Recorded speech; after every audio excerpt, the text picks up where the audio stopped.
So we've started filling in all the whites. We've got them almost all filled in. Now we want to be aware of where the local colors aren't quite holding up, or where details might matter, like the color of a button or the color of this lettering. Let's see, where was it?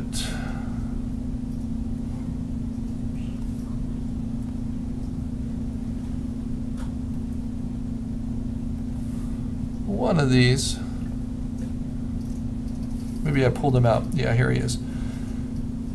So on this, it shows that sign in this movie clip as being red lettering. And it seems not unbelievable that he would have the lettering of the black part be red. But you'll see that the red doesn't really show up. Right? So here is another coloring technique that we can use sparingly, and it's to do a blank layer on top of our black and gray layer. And this is only for small occasions. But you're going to not use multiply mode for it. You're going to use what's called color mode. So we make sure you can see it. So on this layer on top of blacks and grays, we're going to put color mode.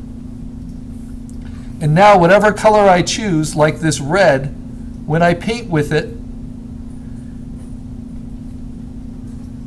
it will make those values match for that color. So when you have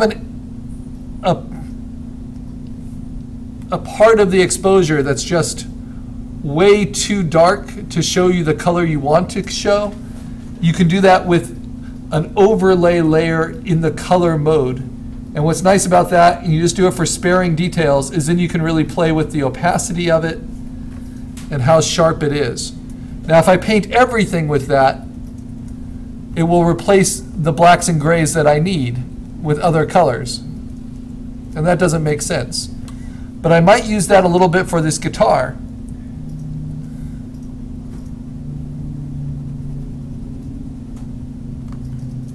And maybe for the pick guard, because I don't want black to be so dominant. And I found this kind of tortoise shell, and I want this color to kind of come through, even on top of the blacks for the pick guard. And that way the color will start to mix a little bit with even the darkest colors on top. And so I don't use it for everything, but I'll use it to modify some of my flat colors if the flat colors just aren't doing enough.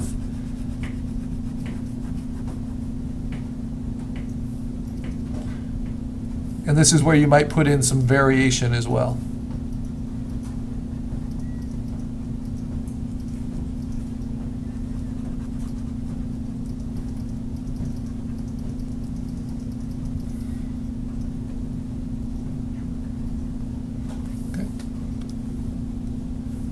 But it's easy to overdo it, and then you can just use a low opacity eraser and kind of blend it back in. So that's a nice way to modify your colors.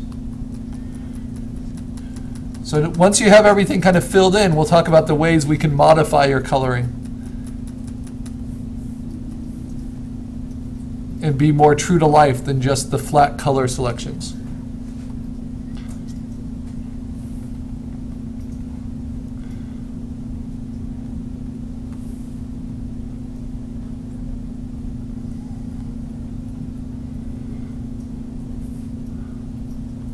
But often I'll color it from both sides. So I'll color the back, these details, and if I think they should be, you know, a strong red, I will do that.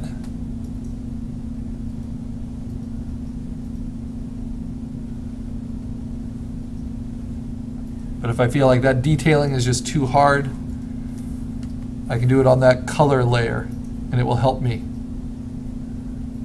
make those distinctions.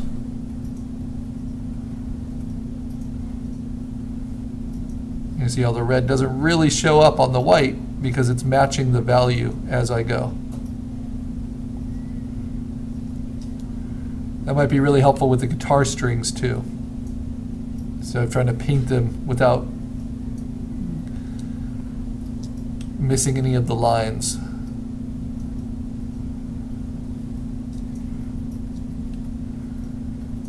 I can do it as this overlay layer with the color blending mode.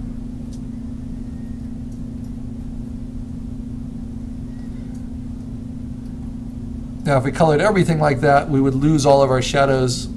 Everything would look like it's bathed in a weird light. So this is just a modifier we use. But we still want those blacks and grays to come through. We don't want it to look like we're painting on top.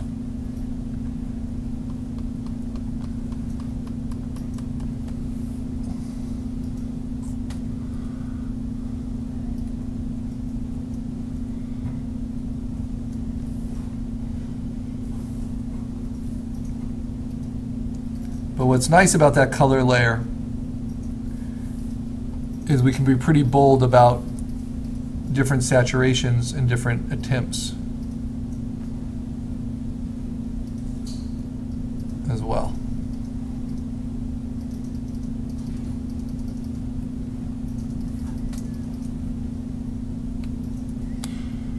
We might even get new colors we can steal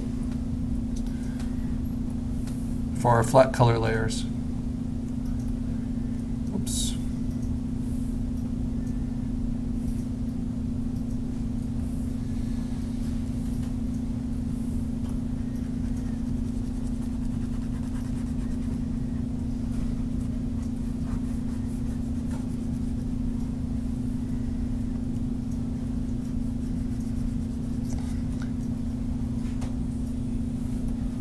And when you're not sure what color to fill in something, just fill it in with a gray value that matches.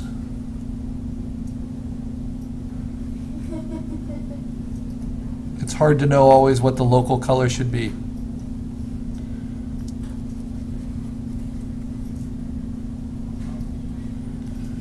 In general, for the darks and the bright whites, all we can do is choose whether it's a warm color or a cool color that shows through at the edges.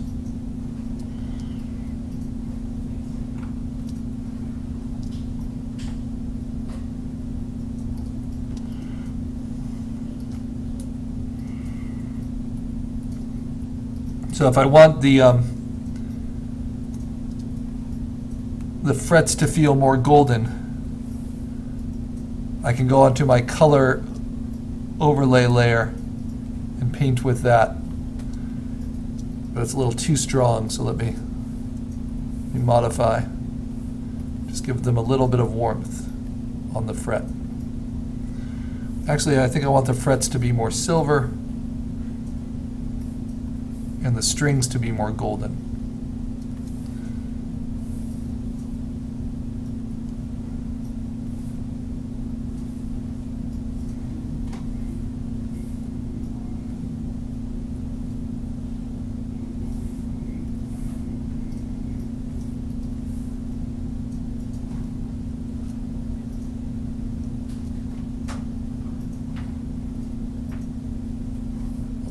Wrong layer. There we go.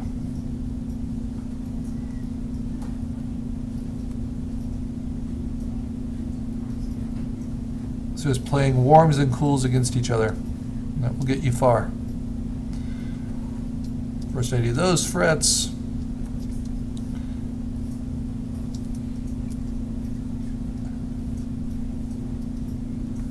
Now I'll do a slight kind of warmer color for the strings and play that across.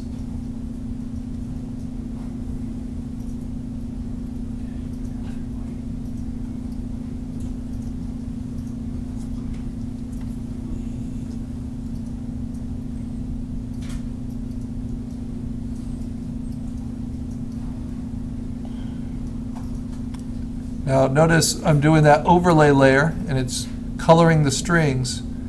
But if I have the strings already filled in with a flat color underneath, it's not going to modify it there. So Because remember, these adjustment layers, they just go on top of everything.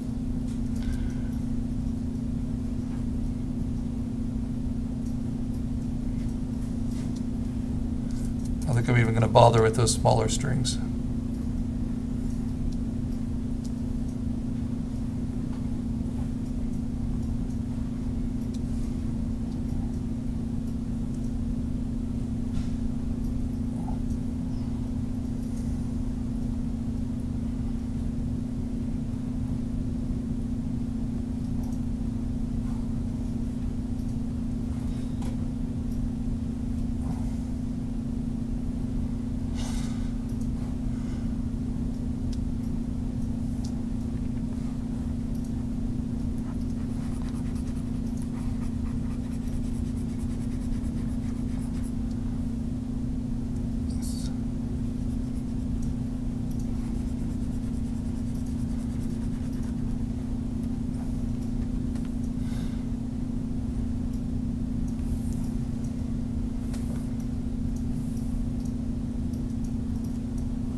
Now you can actually set your paint drop tool to sample from only the current layer. And what that allows is, so even though you're seeing all the black, you can steal colors directly from yourself. And so if I want to paint the same color that's underneath the hair here, it's not going to mix that color with the gray anymore. It's just going to match that flat color. So that can save you a lot of time too. Or I want to match this skin tone, because now I just want to tighten up the edges.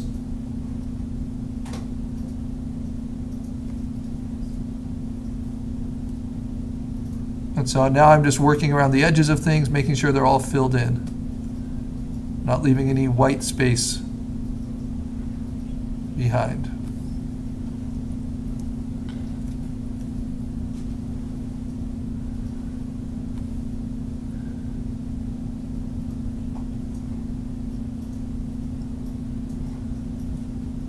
Still with a 100% opacity brush. Then after this, we'll be done with our flat color layers, and then we'll just play with modifying it.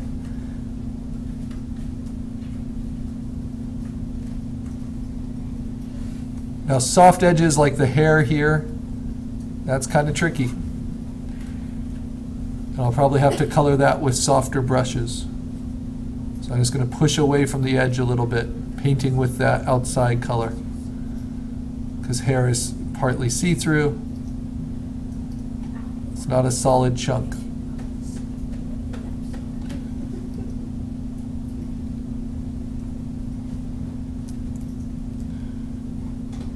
But that's a really handy step at this point, stealing the color just from that layer. And you can use it to modify some of your color choices if they felt too strong.